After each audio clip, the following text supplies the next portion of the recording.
Oke, oke, oke. Eh, oke, coba saya kayaknya saya nggak dapet. Halo, Halo, ya, oke, oke, oke. Halo, happy to see you, Eriza. Welcome to C Talk. halo Ini Daniel. pertama kalinya kita ngobrol ya di platformnya Sukor Sekuritas. Really happy Iya. to see you. Dan hari ini kita bakal ngobrol tentang emiten-emiten rumah sakit di tahun 2023 bakal seperti apa. Kita udah sempat discuss dikit kemarin ya, udah sempat Mm-mm. chit-chat industri kesehatan itu seperti apa. Tapi sebelum kita undang Pak Aristo untuk bisa bergabung bersama kita, boleh nggak nih dari Eriza ceritain dikit gitu industri kesehatan before and after pandemi gitu ya dari view analis Sukor Sekuritas, silakan. Oke, boleh-boleh. Jadi sebelumnya kita flashback dulu ya ke masa-masa pas lagi COVID-19, which is peak-nya itu di tahun 2021 ya, zaman-zaman varian Delta. Nah, di sana itu kita lihat rumah sakit revenue-nya itu pada tumbuh tinggi-tinggi sekali, yang menjadikan sampai sekarang itu high base. Nah, yang nyebabin revenue rumah sakit ini pada tinggi itu adalah, sorry bentar Daniel. Eh, Oke, masih dengar ya? Aman, Oke, aman. oke, Silakan, aman silakan. ya. Masih, masih. Ayo, oke, silakan, silakan.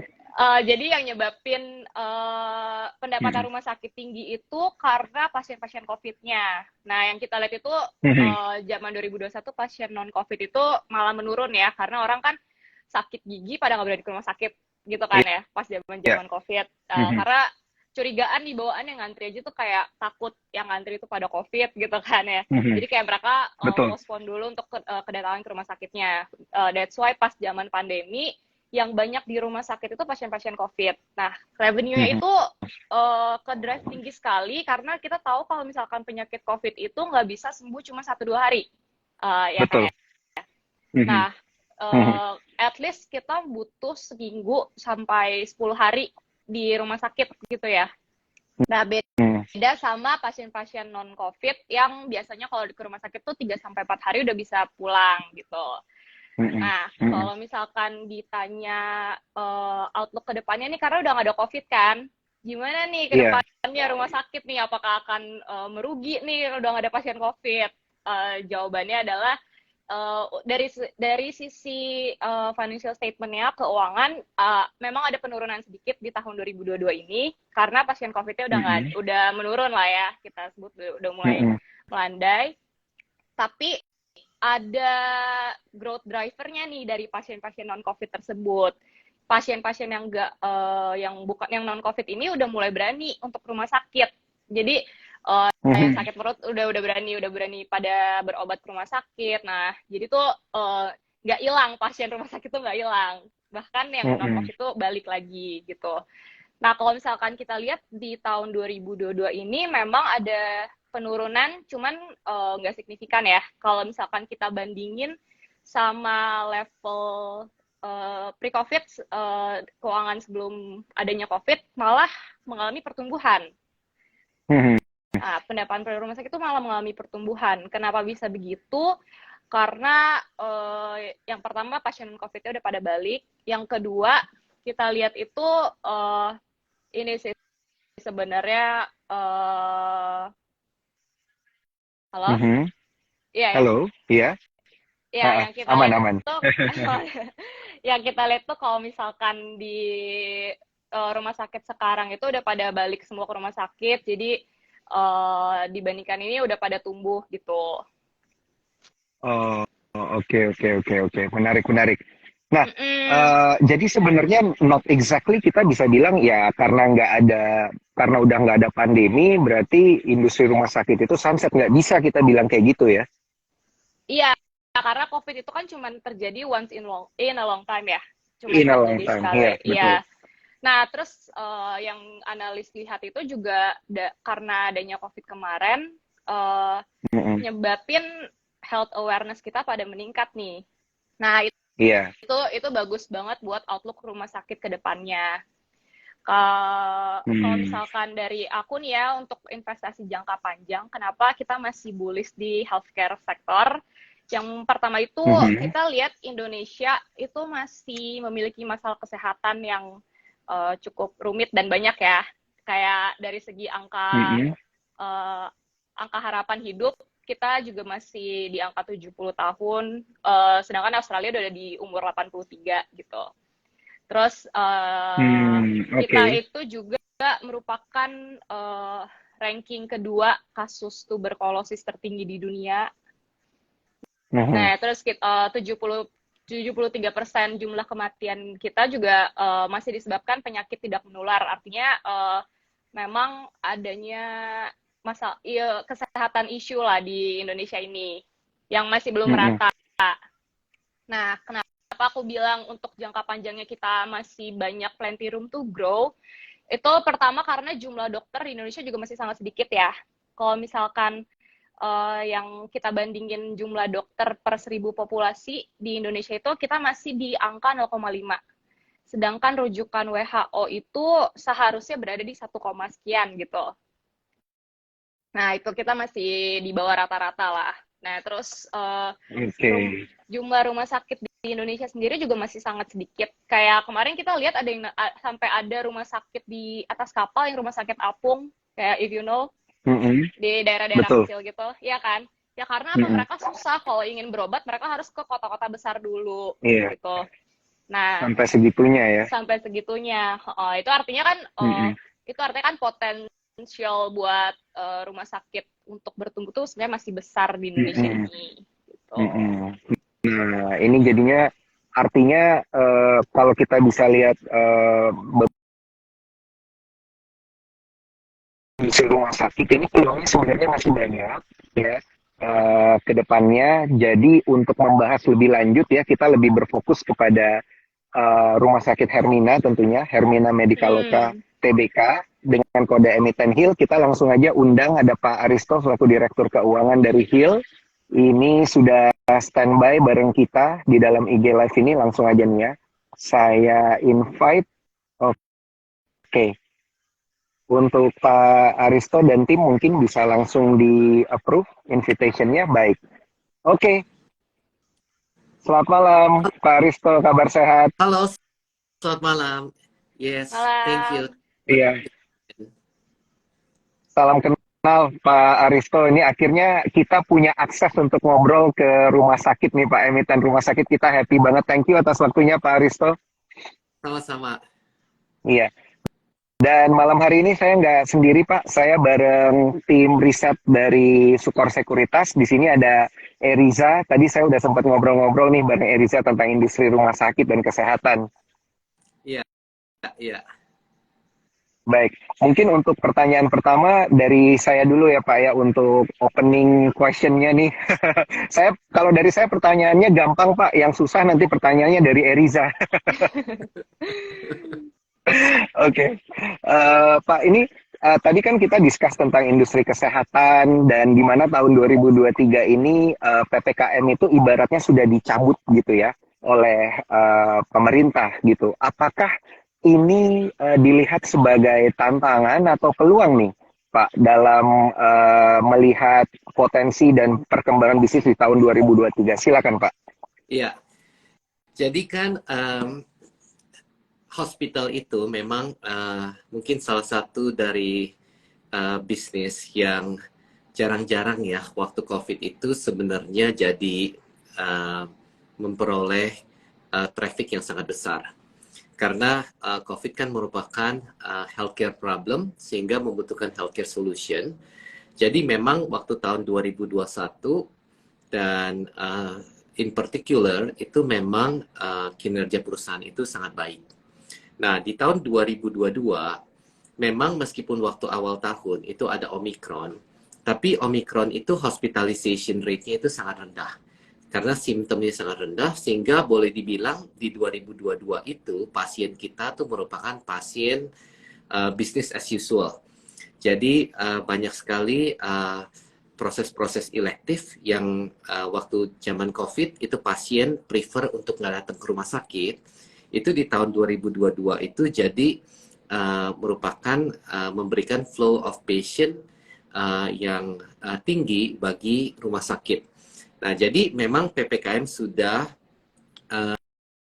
tidak lagi diberlakukan, namun ketika kasus COVID atau hospitalization rate karena COVID menurun, itu business as usual-nya itu karena ada pent up demand, itu pick up very significantly.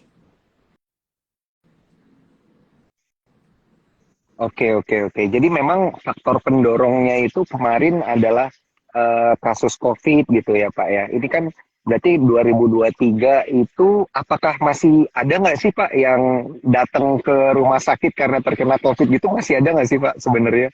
Oke, jadi di tahun 2022 dan 2023 ada nggak yang dirawat inap karena COVID? Itu Ah, ada, tapi jumlahnya ah. itu sangat sedikit ya. Jadi boleh dibilang Hmm. pasien yang dirawat inap sekarang ini itu untuk kasus-kasus lain, mulai dari jantung, um, kasus ortopedik, kasus gastrologi, urologi, dan juga termasuk cancer. Baik, baik, baik. Saya mau kasih satu pertanyaan lagi nih Pak, untuk pertanyaan perkenalan gitu ya, untuk Pak Aristo. Mungkin ini kita komunitasnya namanya Cuan Troopers di Sukor Sekuritas. Itu mungkin masih banyak yang belum merasa dekat gitu dengan emiten Hill.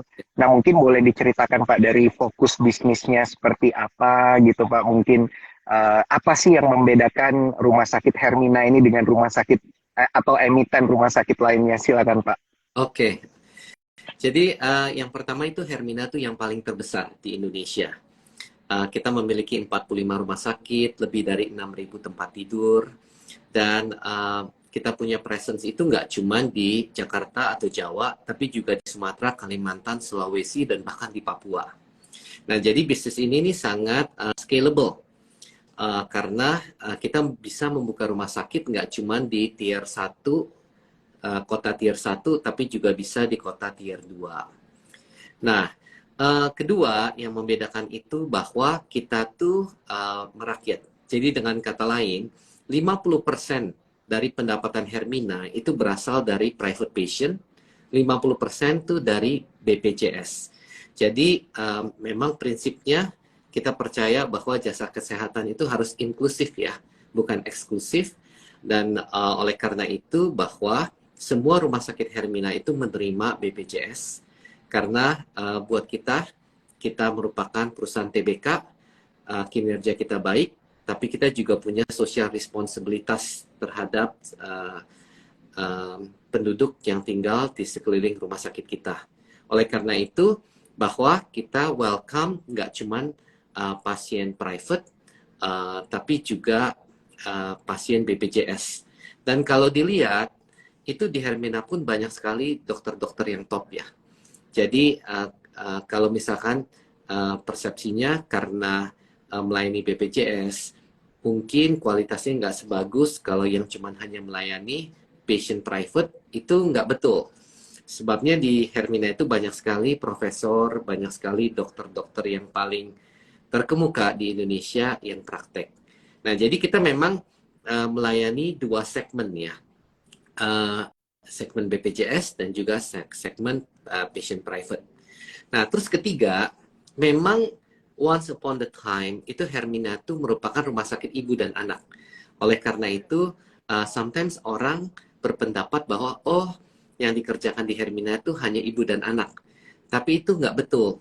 Karena Hermina itu memiliki layanan-layanan unggulan seperti cancer di Hermina Bekasi, memiliki layanan unggulan seperti jantung di Hermina Depok. Jadi pelayanan kita tuh memang komprehensif.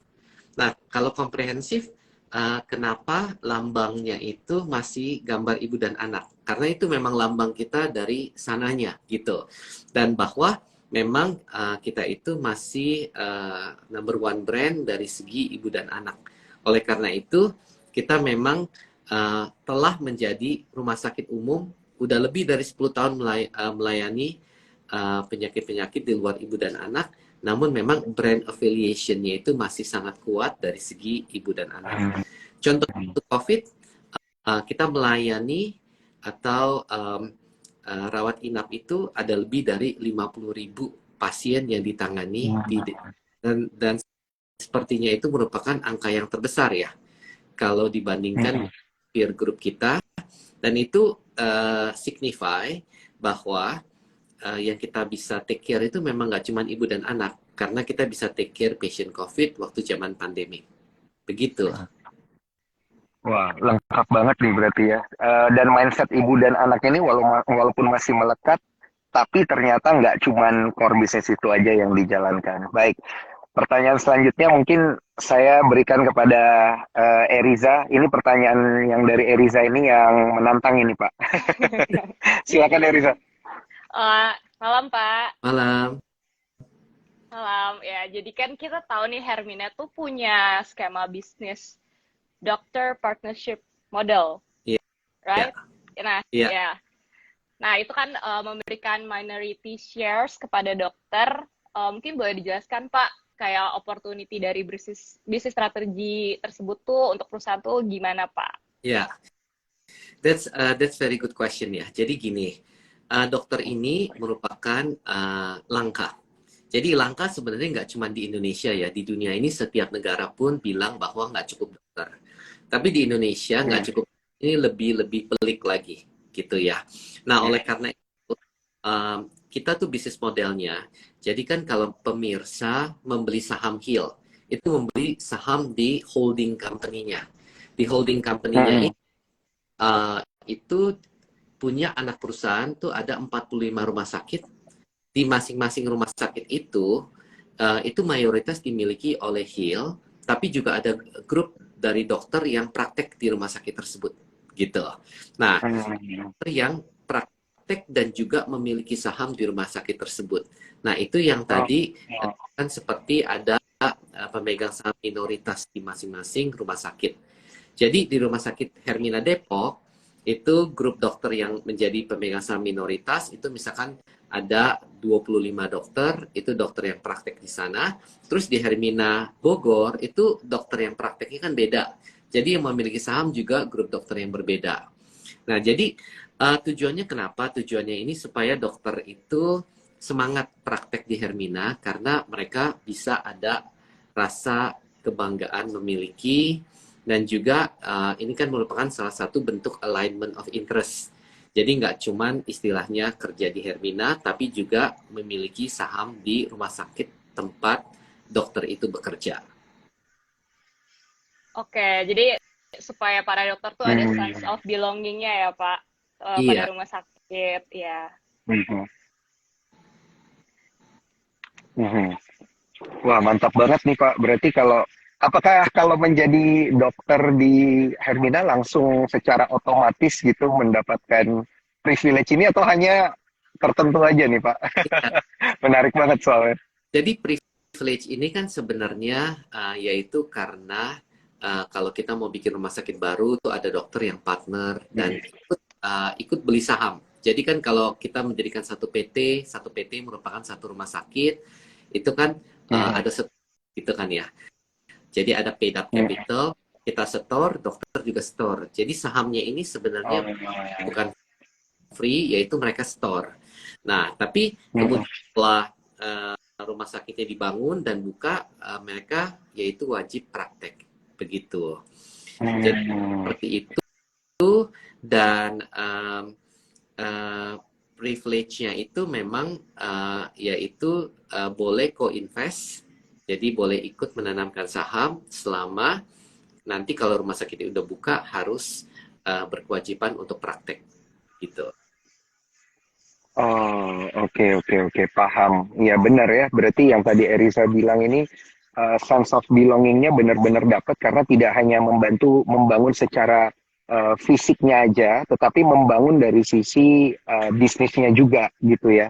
Iya, bisnisnya setelah rumah sakitnya buka gitu. Oke. Baik, nah ini sebelum kita beralih ke pertanyaan dari Eriza, selanjutnya saya ingin ingatkan untuk para cuan troopers, jangan lupa screenshot Instagram live kita pada malam hari ini, dan tag ke Sukor Sekuritas, tag ke Instagram Hermina, ke Eriza juga boleh, ke saya juga boleh ya, untuk mendapatkan paket spesial dari Sukor Sekuritas, hanya 3 aja untuk yang beruntung. Ini supaya meramaikan para cuan troopers yang menyaksikan pada malam hari ini.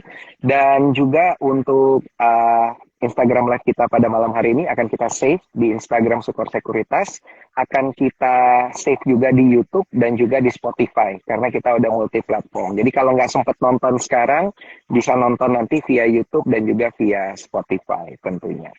Nah, sekarang kita beralih nih ke Erisa lagi. Silakan Erisa nih, ada pertanyaan-pertanyaan menarik lainnya, silakan. Ini terkait tentang kenaikan tarif BPJS sih Pak, yang menurut Peraturan Menteri Kesehatan RI nomor 3 tahun 2023 ya, kemarin sempat ada kenaikan tarif untuk BPJS. Mengingat Hermina ini kan kontributor dari BPJS-nya cukup besar ya Pak. Kira-kira efeknya akan seperti apa ya Pak terhadap Hermina? Iya, jadi kan seperti yang kita ketahui, premi untuk membership BPJS itu kan naik tahun 2020. Tadinya kan rencananya itu bahwa reimbursement rate-nya juga akan naik, tapi nggak taunya begitu Maret itu terjadi COVID dan kita semua itu sangat sibuk untuk fight against COVID. Nah sekarang kan pandeminya sudah mereda, pemerintah lebih ada waktu, kemudian ditinjau ulang bahwa memang betul dalam 6 tahun terakhir dari 2016 itu rate-nya belum berubah. Nah untuk bisa mengakomodasi dari kenaikan biaya itu kan bisa dari kenaikan gaji atau inflasi secara general. Itu memang BPJS memberikan kenaikan tarif yang berlaku dari tanggal 24 Januari 2023. Dan ini akan sangat membantu bagi kita di mana bahwa memang dalam 6 tahun terakhir ini kita dengan kata lain beradaptasi dengan kenaikan biaya, kenaikan karena inflasi.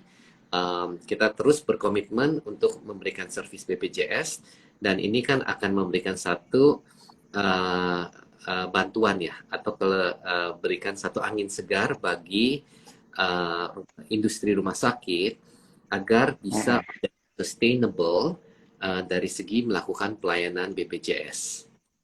Nah, jadi secara ini memang bisa membantu dari segi meringankan kenaikan biaya yang ada dan supaya marginnya itu juga tetap sustainable.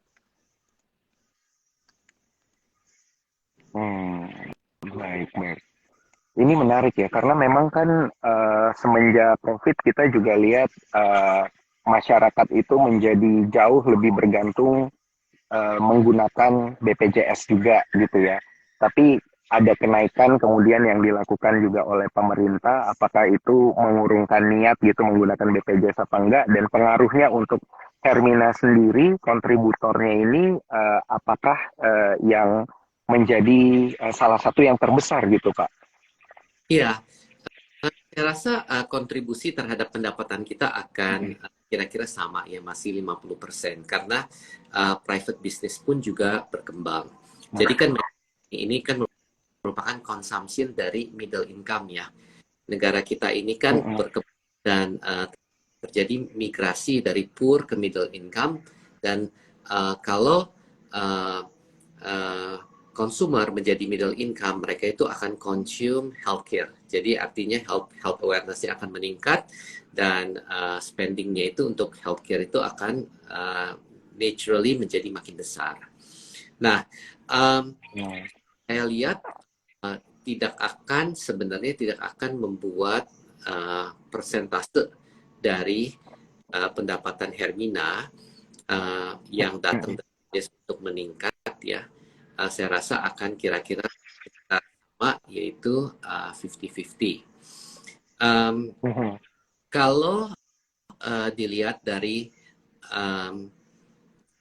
kalau dilihat apakah ini akan membuat pasien lebih condong menggunakan BPJS, saya rasa enggak juga, karena kan ini kan lebih dari reimbursement yang diberikan oleh BPJS ke rumah sakit gitu. Mengenai decision apakah mau akses care dari jalur private atau jalur BPJS. Itu sangat tergantung dari kebutuhan masing-masing pasien dan juga sangat tergantung dari disposable income dari masing-masing pasien. Baik. Pertanyaan selanjutnya saya berikan pada Erisa, kayaknya udah mau nanya tuh Pak. Oke, thank Silakan, you silakan. Daniel. Sekarang kan lagi maraknya digitalization rumah sakit nih Pak, lagi pada ya lagi banyak pada aplikasi. Dari Hermina sendiri gimana Pak? Udah ada aplikasinya atau menuju ke sana Pak? Ya, kita selalu ada aplikasi kita dan kita kembangkan terus.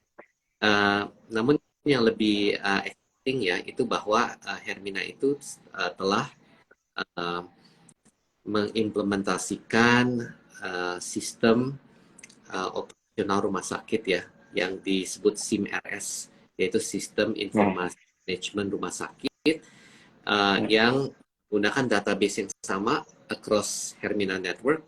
Jadi artinya antara Hermina Bekasi sama Hermina Bogor atau Hermina Balikpapan itu menggunakan sistem yang sama yang di-hosted di cloud.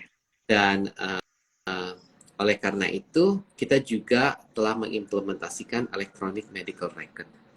Nah, ini meningkatkan patient safety, bisa meningkatkan patient satisfaction, dan juga bisa meningkatkan clinical outcome-nya. Jadi dari segi digitalisasi itu ada dua, satu dari mobile application, tapi yang lebih more important lagi bahwa rumah sakit kita sistemnya itu sekarang semuanya itu udah online ya. Jadi kalau dulu satu rumah sakit menggunakan satu server, sekarang itu semuanya udah di-hosted di AWS, di Amazon, dan semuanya itu sharing the same database. Berarti akan lebih mudah untuk para calon pasien membooking rumah sakit gitu-gitu ya Pak, untuk melihat database. Iya, betul. Nice sih. Ini juga bisa membuat OPEX lebih efisien ya Pak. Betul, betul. Karena all information jadi at the same platform. Harusnya velocity dari service juga bisa meningkat. Kita baru selesai, jadi kita masih dalam tahap penyesuaian, tapi eventually outcome-nya akan seperti itu. Baik, Pak. Kalau oh ya kemarin aku sempat baca dari berita juga nih Pak, adanya strategic partnering with Astra International. Nah, itu boleh diceritain sedikit Pak? Iya, jadi Hermina kan TBK, karena Hermina TBK itu Astra bisa membeli saham Hermina secara bebas karena sahamnya diperdagangkan di IDX. Astra itu sekarang kira-kira memiliki sekitar 8% dari sahamnya Hermina, dan juga di komisaris Hermina itu salah satunya yaitu perwakilan Astra.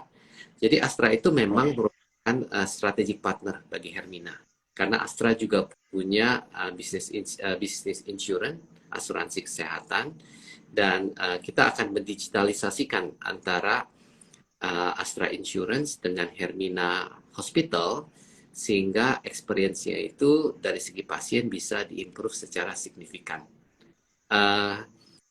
Jadi secara near term itu kolaborasinya itu seperti itu dari segi rumah sakit Hermina dengan asuransi Astra. Oke, Pak. Oke, baik. Kemudian ini kita sambil bertanya jawab, ini ada banyak cuan trukers juga yang udah bertanya, Pak Aristo dan juga Erisa, mungkin kita bisa pilih satu ya, karena saya lihat ini ada satu yang menarik nih dari cuan trukers kita. Gantian dulu nanyanya nih ya, supaya nggak saya sama Erisa mulu. Ini nih, pertanyaannya ada dari Erika Paramita nih. COVID melandai, bagaimana tips dan trik agar Heal bisa terus bertahan dan ekspansi? Mungkin tadi udah dijawab sedikit ya Pak, tapi kalau ada yang mau ditambahkan, silakan Pak. Ya, jadi gini, di Indonesia ini rumah sakit itu sebenarnya masih sangat-sangat kurang ya. Tadi Erisa udah bilang bahwa rasio antara populasi sama bed, yaitu tempat tidur rumah sakit itu di Indonesia itu jumlah bednya kalau dibandingin sama populasi itu masih sangat rendah. Nah, oleh karena itu bahwa sebenarnya this is long term structural opportunity ya. Hermina dalam 10 tahun terakhir ini itu telah bertumbuh double digit CAGR ya. Jadi kira-kira sekitar 18% year over year untuk 10 tahun straight ya. Nah, apakah kita akan bisa bertumbuh seperti ini terus dan terus expand? Jawabannya iya. Sebabnya kenapa? Supply demand dari segi kebutuhan healthcare sama supply-nya healthcare itu masih, jadi dengan kata lain, demand-nya itu masih lebih tinggi daripada supply-nya. Oleh karena itu memang sebenarnya driver dari bisnis kita tuh bukan COVID. Karena COVID itu kan cuman yaitu itu kan pandemik. Tapi driver bisnis bahwa memang sebenarnya health awareness itu lebih tinggi, sehingga dulu ada penyakit yang tidak terdeteksi karena pasiennya itu nggak pernah ke dokter. Sekarang itu dengan adanya BPJS dan juga dari segi middle income itu disposable income-nya meningkat, itu jadi ada kasus-kasus yang dulu tidak ditangani, sekarang itu karena healthcare awareness telah meningkat, itu menjadi ditangani. Jadi dengan kata lain, populasi itu lebih peka mengenai kondisi kesehatan, life expectancy itu juga semua orang ingin memiliki life expectancy yang tinggi, sehingga itu create demand untuk jasa kesehatan. Oleh karena itu, ya memang COVID telah melandai, tapi driver dari bisnis kita itu sebenarnya consumption dari middle income terhadap jasa kesehatan. Dan 2020 dan 2021 dari COVID memang ada memberikan satu berkah terhadap bisnis rumah sakit, dan itu kalau dari segi investasi itu akan memperkuat kita punya equity base, memberikan kita dana untuk berkembang lebih lanjut lagi. Baik, udah dijawab dengan sangat lengkap. Terima kasih Pak. Dan saya punya gantian lagi nih ke saya lagi Pak. Saya punya follow up question tadi dari pertanyaan Eriza terkait kerjasama dengan Astra gitu Pak. Nah ini apakah sudah ke depannya tuh kayak sudah difokuskan gitu Pak? Kayak oke, nanti kita dengan Astra akan berfokus untuk mengembangkan atau ekspansi di bidang ini dan ini gitu Pak. Iya, itu ada, namun masih berkembang terus ya. Jadi saat ini kita fokus di asuransi dulu. Astra juga masih melakukan strategic review-nya, yaitu segmen apa yang mereka mau untuk bangun dari segi healthcare. Dan pastinya dengan adanya kolaborasi ini, itu Astra juga banyak mendapatkan insight dari Hermina. Dan juga Hermina juga mendapatkan feedback dari Astra yang akan membangun Hermina lebih lanjut lagi. Jadi ini memang satu strategic collaboration ya, karena cara pikir Hermina itu juga bahwa bisnis ini long term potensialnya itu masih sangat besar, dan kita execute dalam short to mid term. Ada juga hal yang kita plan untuk in the future. Oke. Jadi ini kalau Cuan Troopers mau cari tahu lebih lanjut, nanti ditunggu aja keterbukaan informasinya ya Pak ya. Mengenai fokusnya nanti gimana, outputnya jadinya apa gitu ya. Dan tentunya karena satunya adalah rumah sakit yang terbesar, satunya adalah Astra Internasional gitu ya. Jadi grup besar juga. Ini pasti banyak yang menantikan nanti jadinya akan seperti apa. Oke, saya lanjutkan ke Eriza, silakan untuk pertanyaan-pertanyaan menarik lainnya nih. Saya sebenarnya ngikut alurnya Eriza ini, Pak. Untuk expansion rumah sakit dari Hermina nih Pak, kira-kira strateginya seperti apa untuk kedepannya? Apakah akan menambah rumah sakit baru, greenfield ya, atau menambah kamar di existing hospital saat ini? Jadi kalau dilihat, kita tuh ada melakukan 3 hal. Satu, kita buka rumah sakit baru. Tahun ini kita akan buka di Ciawi, akan buka di Aceh, dan juga untuk running uh, teaching hospital di rumah sakit di Surabaya yang dimiliki oleh Universitas Surabaya. Nah, selain itu kita juga berkembang dari sisi kedua, yaitu menambah kamar atau tempat tidur di existing hospital ya. Jadi sebenarnya kalau dilihat saat ini kita tempat tidurnya ada 6.000, tapi sebenarnya kalau dilihat maksimum kapasitas dari 45 rumah sakit Hermina tuh tempat tidurnya bisa berapa? Itu bisa sekitar 9.000 gitu. Nah, jadi bed occupancy-nya udah 75%, kita pasti akan add more bed gitu ya. Itu hal kedua. Dan ketiga, kapabilitas kita untuk bisa menangani kasus-kasus atau penyakit-penyakit yang lebih kompleks. Nah, jadi growth kita itu memang dari hal tersebut. Gitu. Oke. Berarti jawabannya adalah ekspansi, apakah akan menambah bed occupancy dan lain sebagainya? Yes ya, Pak. Ya, tergantung kondisinya nanti gimana ya, Pak. Jadi kalau menambah bed itu pasti, kita juga menambah rumah sakit baru, dan juga kita menambah kapabilitas. Kalau kita menambah kapabilitas, artinya kan penyakit yang bisa ditangani makin besar, dan itu akan menjadi salah satu revenue growth. Betul kan ya? Jadi revenue itu dari segi nambah rumah sakit, nambah tempat tidur di rumah sakit yang, atau menambah kasus yang kita bisa layani. Jadi itu ada 3 elemen. Baik. Oke, mungkin berarti silakan. Menambah rumah sakit baru, terus menambah kamar kalau bed occupancy rate itu udah mencapai 75% ya, Pak? Betul. Ya, dan mungkin menambah investasi di alat-alat kesehatan lain yang mungkin bisa kasih servis untuk penyakit yang lebih kompleks gitu ya, Pak? Betul. Iya. Kalau tapi aku penasaran nih Pak, kalau misalkan kita membuka rumah sakit baru itu kan revenue ya, apalagi dari segi volume growth, kira-kira untuk mencapai cash flow positif itu for new hospital berapa lama ya Pak? Kita biasanya kalau cash flow kan salah satu matriksnya yang paling populer kan yaitu EBITDA ya. Jadi kita tuh bisa positif itu dalam 12 bulan. Which is quite good ya.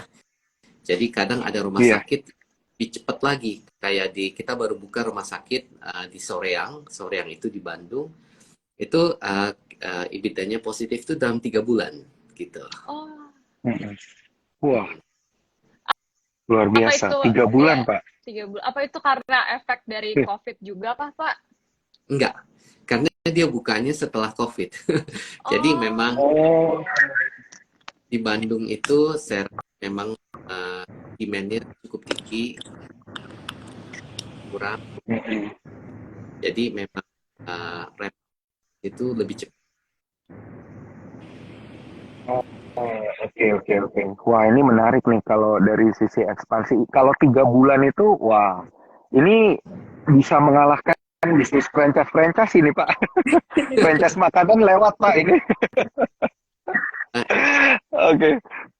Pak, saya punya follow up question, Pak, dari Eriza. Soalnya kalau kita ngomongin ekspansi itu, kita jadi semangat kan ya, untuk melihat potensi ke depannya kayak gimana.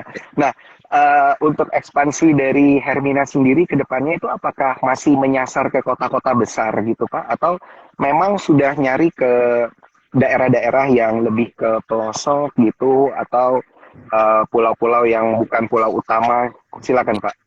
Iya, jadi kita sebenarnya sangat tergantung sama ketersediaan dokter ya. Kalau di kota tertentu, dokter yang mau partner kita, terus kita melakukan feasibility study, setelah itu kita jalan, gitu kan ya.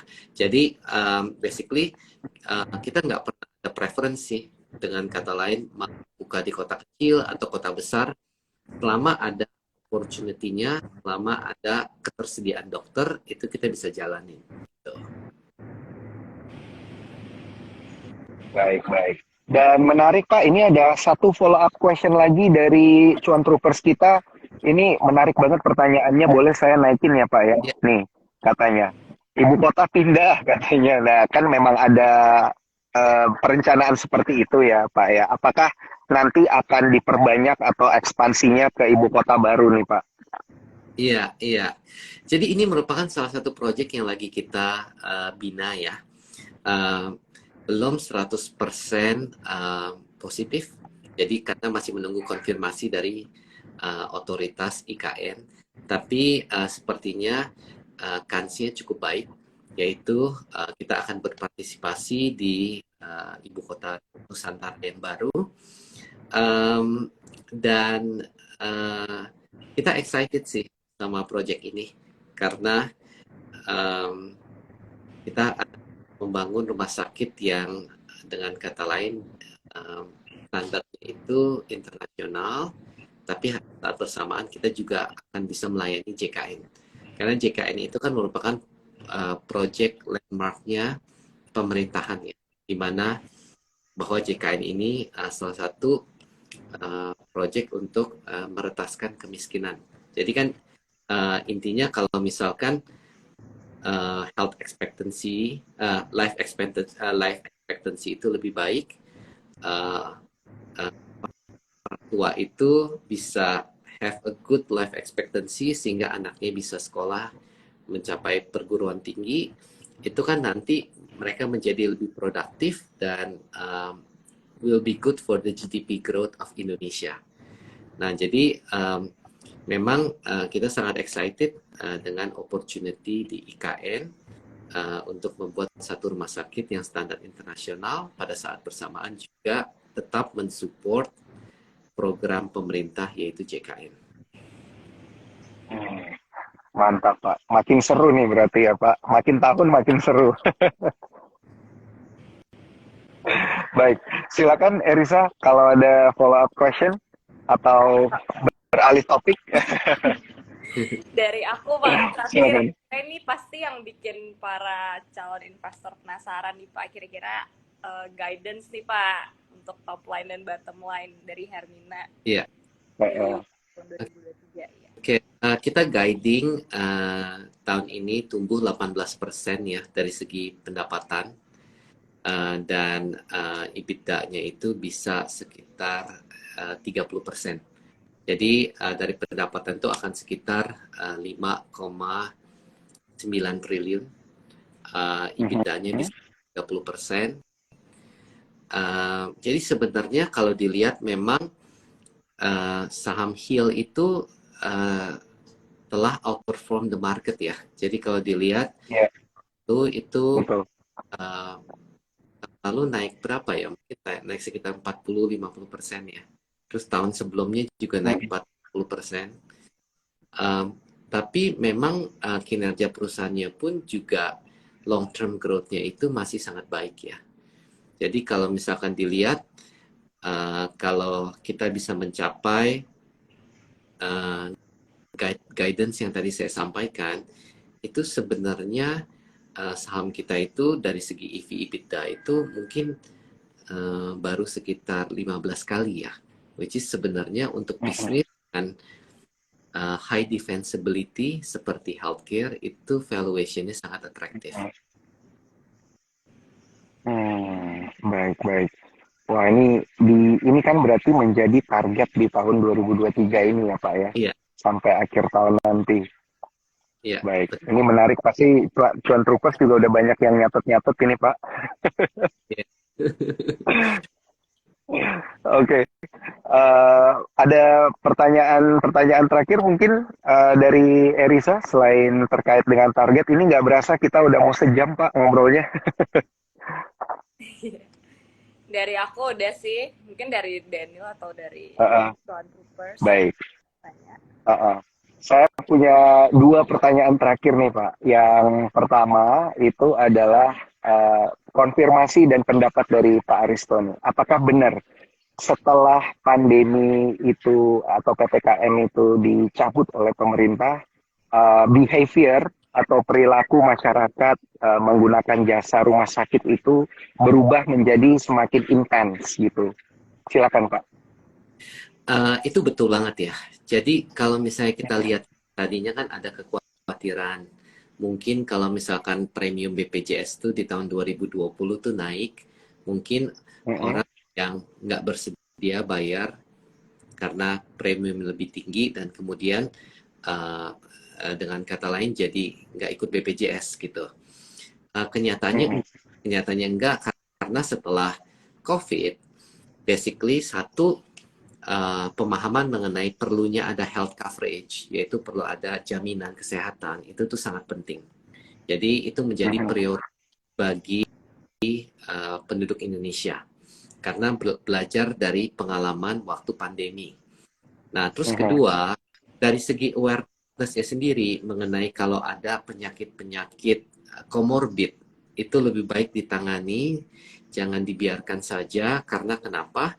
Karena waktu COVID itu sebenarnya COVID sendiri kalau tanpa comorbid itu sebenarnya tidak terlalu life threatening ya. Jadi kan banyak sekali orang kena COVID kalau nggak ada comorbid itu sebenarnya dengan kata lain bisa sembuh sendiri lah gitu. Tapi kan fatalitas yang terjadi pada saat itu karena terjadi komplikasi karena ada comorbid. Oleh karena itu setelah pandemi berakhir dan health awareness menjadi meningkat, itu pasien itu memang secara proaktif berusaha untuk menangani kasus-kasus kesehatan yang mereka punya. Karena kenapa? Karena ada pemahaman bahwa kasus-kasus tersebut atau kondisi-kondisi atau simptom-simptom tersebut kalau tidak ditangani nanti bisa menjadi life threatening kalau terjadi lonjakan atau varian baru dari COVID-19. Jadi memang satu, pemahaman mengenai perlunya ada coverage itu meningkat. Kedua, yaitu pemahaman mengenai health awareness juga meningkat. Baik. Dan pertanyaan saya yang paling terakhir Pak, ini yang paling ditunggu-tunggu mungkin untuk para investor dan yang paling menegangkan juga ini kayaknya ya untuk para investor Hill, apakah ada bocoran?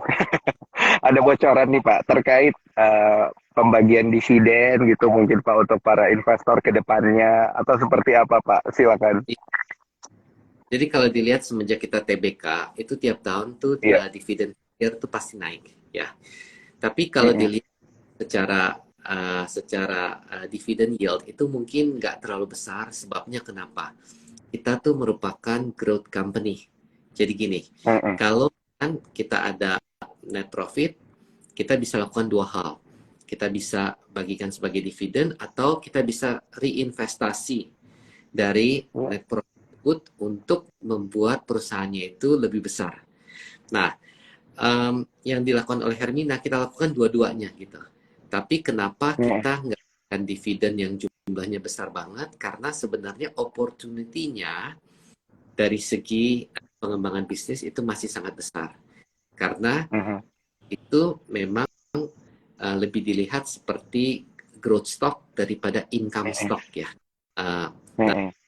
Kita berkomitmen gitu bahwa dividen itu setiap tahun itu paling enggak kita naikin dan kita masih menggunakan selebihnya dari kita punya retained earning, selebihnya dari kita punya net income sebagai retained earning. Kita bisa terus membangun network dan skala bisnisnya Hermina.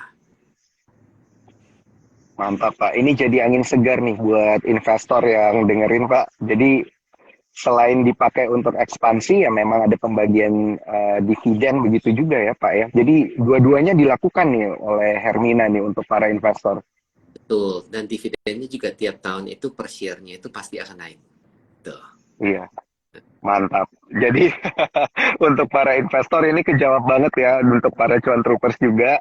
Semuanya udah kita tanyain tadi, mulai dari sisi fundamentalnya seperti apa, dan bahkan sampai bagi-bagi dividennya seperti apa. Dan ternyata udah nggak terasa nih, kita udah ngobrolnya udah 1 jam, Pak Aristo dan juga Erisa. Terima kasih banyak Pak Aristo dan juga Erisa atas waktunya untuk sharing pada malam hari ini. Thank you atas kesempatannya. Terima kasih buat yang mengikuti acara ini. Baik, semoga sukses selalu ya Pak, dan sehat selalu, sukses dan cuan selalu juga untuk Hill. ke depannya semoga ekspansi-ekspansi dan perencanaan dan targetnya ini bisa diraih ya Pak di tahun 2023. Terima kasih banyak Pak. Terima kasih. Untuk Eriza juga terima kasih banyak ya. Sampai ketemu lagi di C-Talks yang selanjutnya nih bareng Eriza. Dan juga mudah-mudahan ada waktu untuk ngobrol lagi Pak sama Pak Aristo di lain kesempatan. Terima kasih. Saya Daniel Wiguna pamit undur diri. Sampai jumpa di C-Talks selanjutnya. Bye-bye. Bye.